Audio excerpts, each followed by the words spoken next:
Tonight, before you sleep, I want you to imagine you are lying on your back in the soft, dark grass, looking up at the night sky. It is a clear night. No moon, no city lights.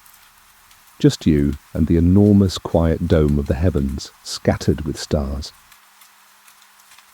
And I want to ask you a question so simple that a small child might ask it. A question you have almost certainly never thought about in your whole life. Why is it dark?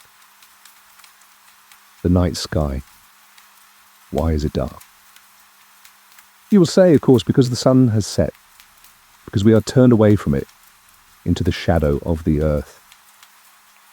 And that feels like an answer. But it is not, really. It only pushes the question back a step. Because look at all those stars. Every one of them is a sun. A blazing furnace like our own, pouring out light.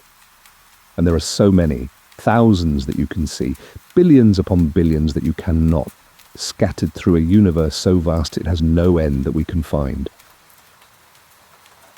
And here is the strange thing. The thing that troubled some of the greatest minds in history for hundreds of years. If the universe is truly endless and filled in every direction with countless blazing stars, then the night sky should not be dark at all. It should be blindingly, overwhelmingly bright. Every inch of it. The whole sky should blaze like the surface of the sun, from horizon to horizon, all night long. There should be no darkness anywhere between the stars, none at all. And yet, it is dark. Soft and deep and quiet and dark. The question has a name. It's called Olbers Paradox. And its answer is one of the most beautiful in all of science, because the darkness of the night sky, it turns out, is not empty at all.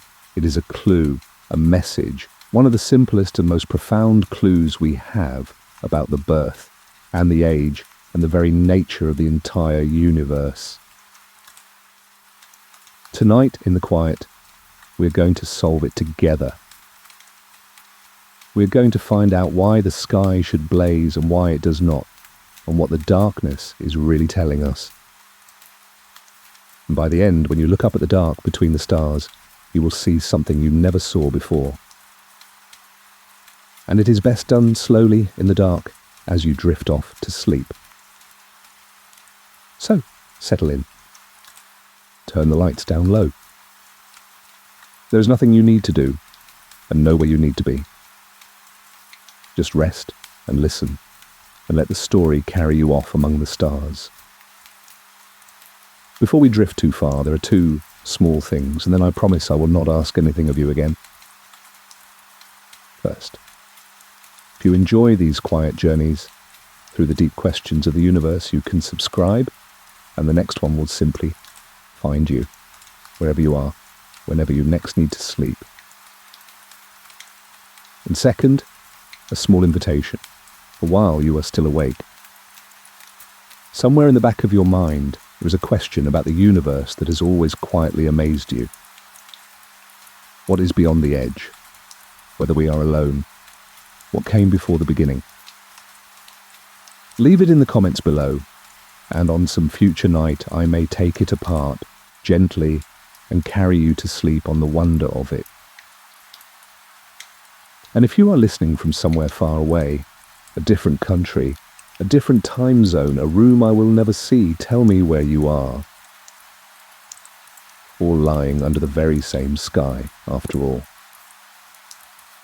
One last thing.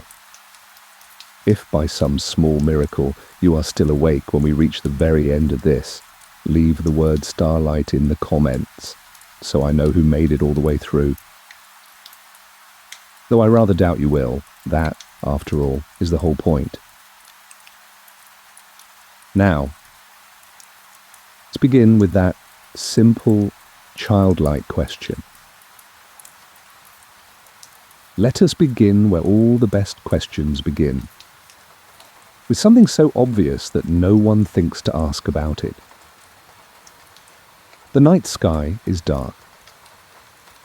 We take this so completely for granted that the very idea of questioning it seems almost silly. Of course the night is dark, it always has been. It is the most ordinary fact in the world. But the greatest discoveries often hide inside the most ordinary facts. Waiting for someone to stop and look again and ask the childlike question, why? Now the easy answer, as I said, is that the sun has set. And in the daytime the sky is bright because our own star, the sun, floods our patch of sky with light, drowning out everything else. And at night we have turned away from the sun into shadow, and so its light is gone. But that only explains why we do not see the sun at night. It does not explain the darkness. Because the sun is not the only star. It is merely the closest one. And the universe is filled with other stars in numbers beyond imagining. Every one of them a sun in its own right, blazing away, pouring light out across space in every direction, including toward you. So when you look up into the dark and you see the stars scattered here and there like distant campfires, the real question is not why you see the stars you see. It is why you see darkness in between them. Why is there any gap at all, any black at all? Why is the whole sky not simply filled, edge to edge, with the light of stars? To feel the full force of this question, we need to imagine the universe as those old astronomers imagined it. Endless, eternal, and filled everywhere, forever, with stars. And then we need to ask what such a universe would actually look like when you lay back and gazed up into it. The answer is genuinely startling. Here is a way to feel the paradox in your body. A picture that makes it suddenly powerfully clear. Imagine you were standing in a forest. Not a small wood, but an endless one, stretching away in every direction, further than you could ever walk. And the trees are scattered about here and there at random as trees are. Now look straight ahead, into the trees, and follow your line of sight outward.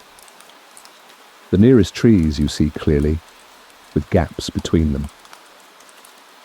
And through those gaps you see trees a little further away, and through the gaps between those trees further still.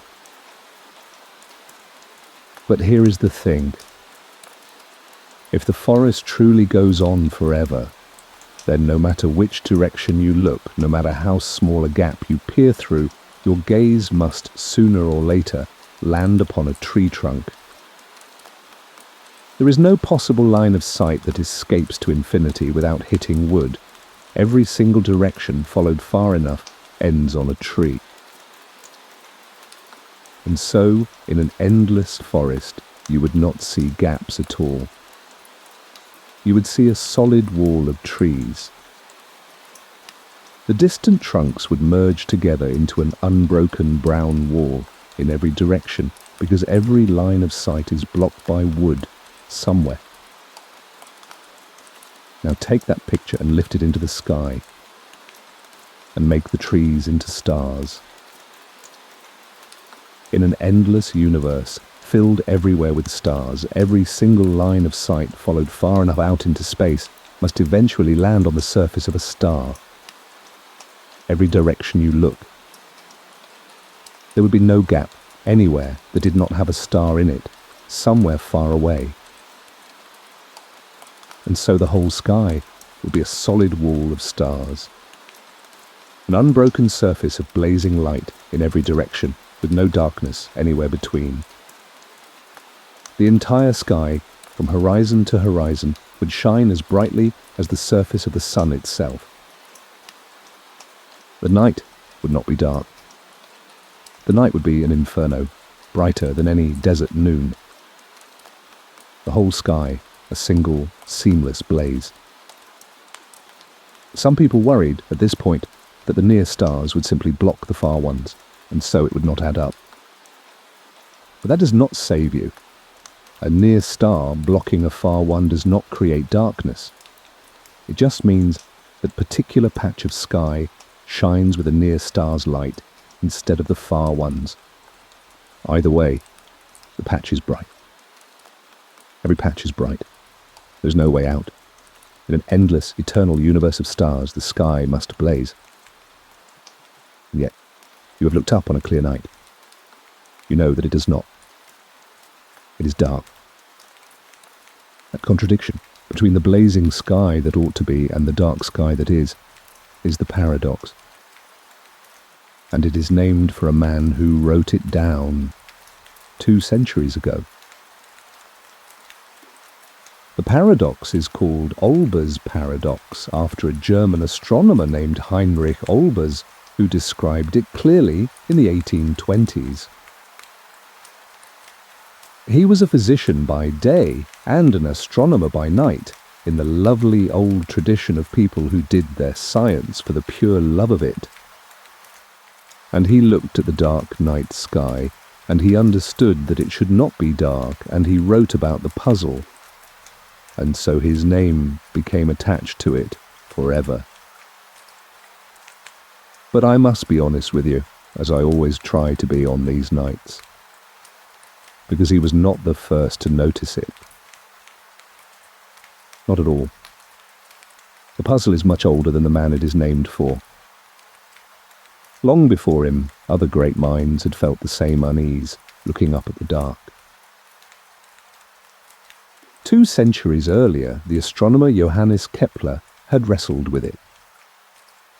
He looked at the dark sky and reasoned that it could not be dark if the universe of stars went on forever, and so he concluded that the universe must be finite, must have an edge, a dark wall around it. Others, in the years between, worried at the same problem and offered their own answers. So the truth, as it so often is a little messier than the tidy name suggests. The paradox was noticed and puzzled over by many people across many years. Olbers simply stated it so clearly that his name stuck to it. We have seen this before in other stories, the famous name that gets the credit for something many hands touched. But set aside whose name it carries. What matters is the astonishing fact that this simple, childlike observation, that the night is dark, troubled the finest minds in astronomy for centuries. They could not explain it. They felt correctly that the darkness was hiding something enormous, some deep truth about the universe that they could not yet reach. And they were right. It was. But before we reach the true answer, we have to clear away a tempting wrong one. The answer that seems obvious and satisfying and is completely mistaken. When people first meet this paradox, there is an answer that leaps almost at once to mind. And it is such a natural thought that it is worth taking seriously and seeing exactly why it fails.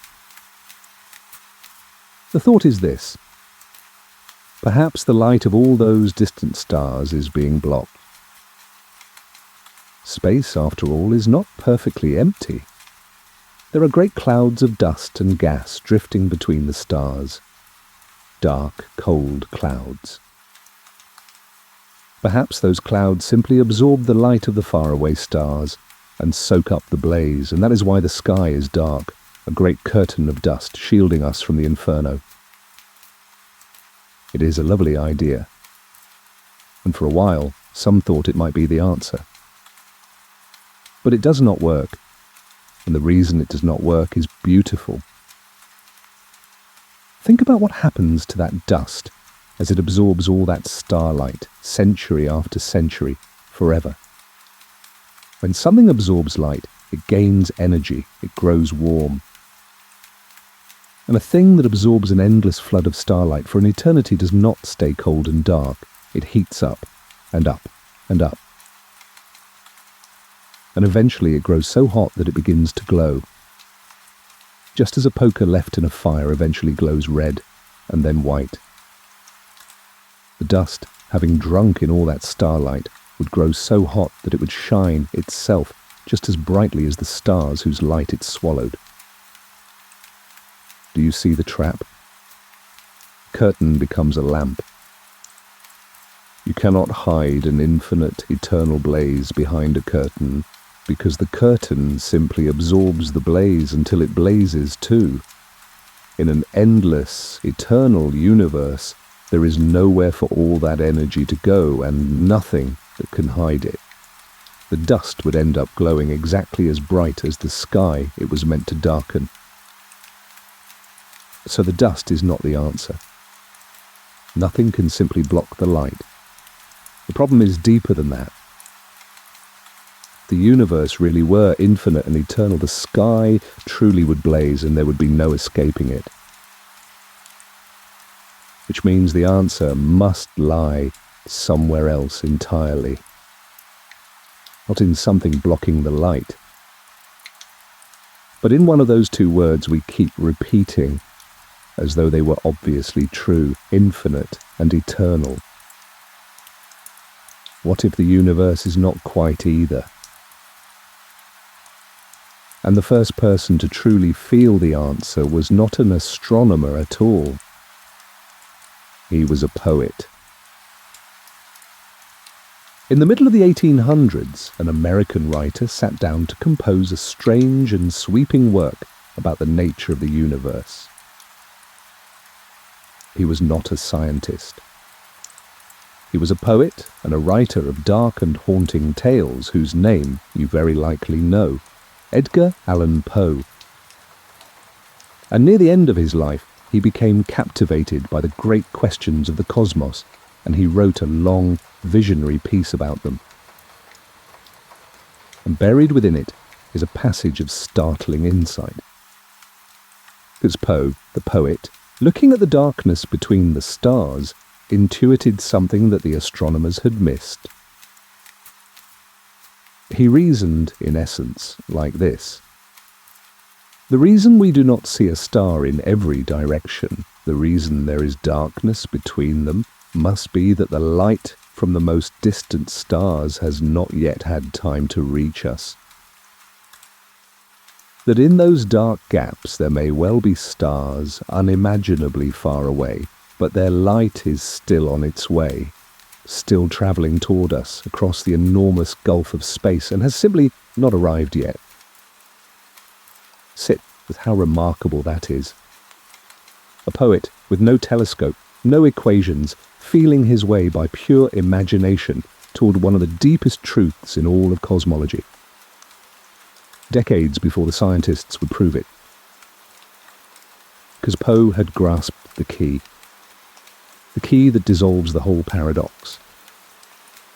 And it is this. Light is fast, but it is not infinitely fast. Light takes time to travel, and that simple fact, combined with one other, changes everything. The other fact is the one the old astronomers never suspected. The one that turned out to be the answer to almost everything. The universe has not existed forever. It had a beginning.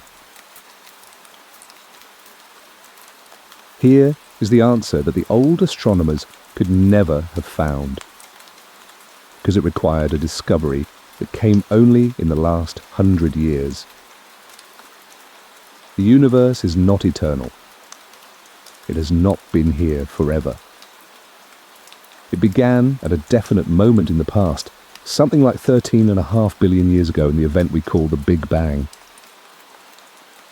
The universe has a birthday, an age, and that single fact quietly dissolves the entire paradox. Here is why. Remember that light travels at a fixed speed, fast, almost unimaginably fast, but not infinite. It takes time to cross space. The light from our own sun takes about 8 minutes to reach us. The light from the next nearest star takes years. The light from distant galaxies takes millions or billions of years to arrive. Yes. Now put those two facts together. The universe is about 13.5 billion years old, and light takes time to travel. Which means we can only possibly see the stars whose light has had enough time to reach us since the universe began.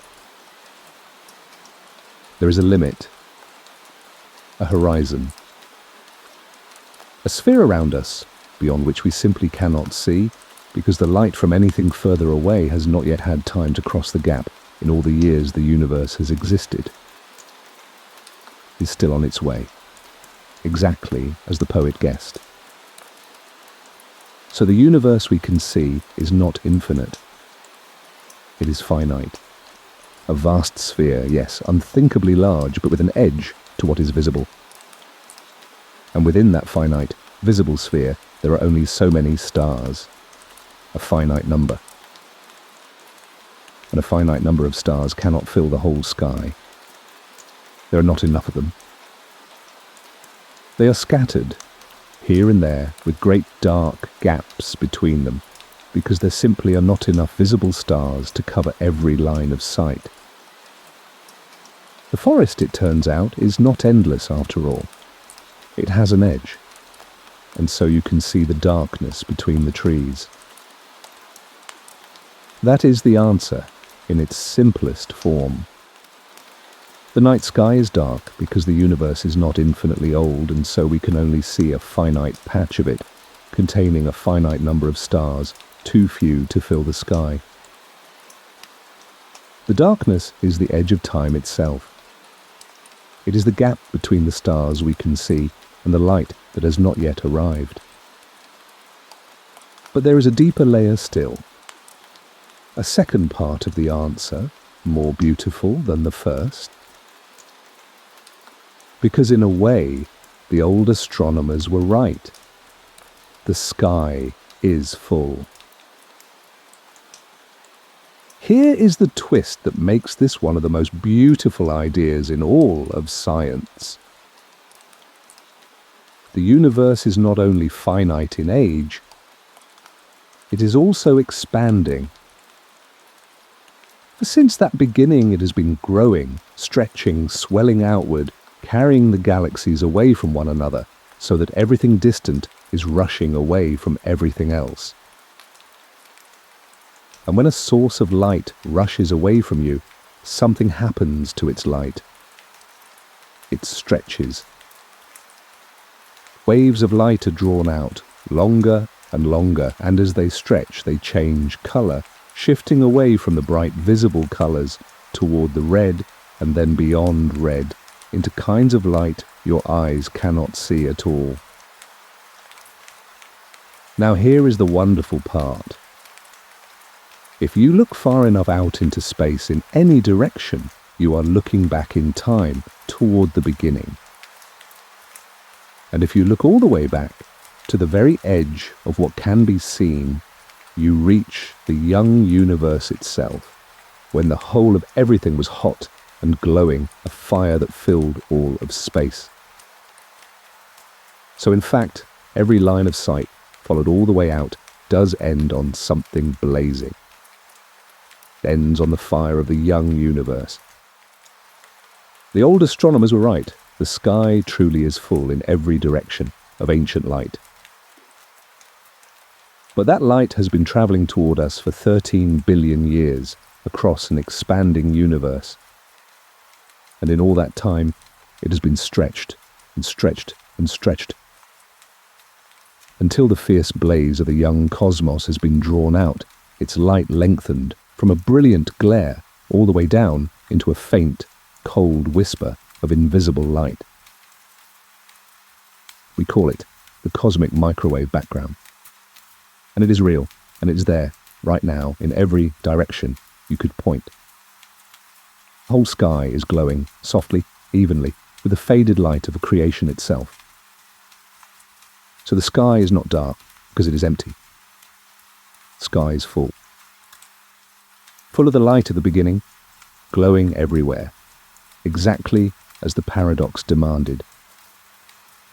It has simply been stretched by the expansion of the universe out of the light your eyes can see and into a soft, invisible hum spread across the whole of the heavens. The blaze is there. We are bathed in it always.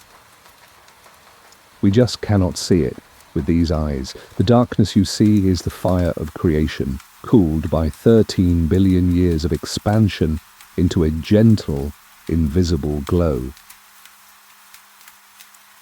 And that changes what the darkness means entirely.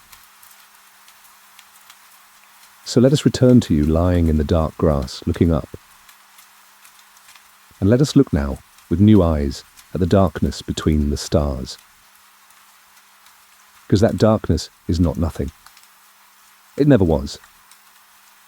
It is one of the most profound pieces of evidence we have about the entire universe. The very fact that the night sky is dark tells you something staggering. It tells you that the universe is not infinitely old. That it had a beginning, because if it had existed forever, the light of endless stars would have filled every gap, and the sky would blaze.